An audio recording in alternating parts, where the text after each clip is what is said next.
Chika Minute, Bel Mariano nakidinner sa mga Hollywood star. Ang bongga naman talaga ni Bel Mariano. Imagine nakasama niya sa isang dinner event ang iba't ibang Hollywood stars. Yes, dumalo nga si Bel sa East meets West dinner na isinagawa para sa selebrasyon ng Filipino-American History Month. Nakatsikahan nga niya rito ang iba't ibang Filipino actors tulad nina Pretty Little Liars, star Shay Mitchell at 13 Reasons Why actor Timothy Granaderos.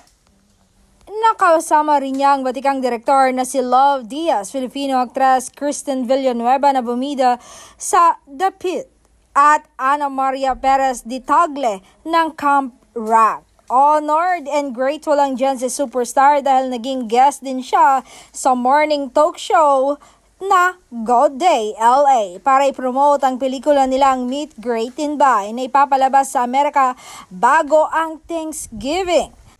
Sobrang nakakatuwa dahil it puts a sense of pride sa pagiging Pilipino ko dahil feeling ko na itataas ko yung bandera ng bansa natin. Going from different cities, I saw how all of them were so excited and engaged in knowing more about Filipino culture, sabi pa ni Bel.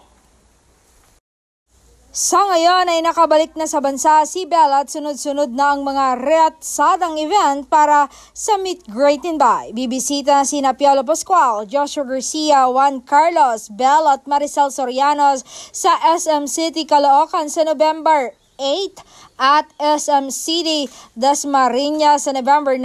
Ang world premiere nito ay gaganapin naman sa SM Mega Mall sa November 11. Handa na ba kayong maiyak at maantig sa kwento ng pamilya Facundo? Nako, magbaon ng maraming tisyo na sinihan sa darating na Nobyembre 12.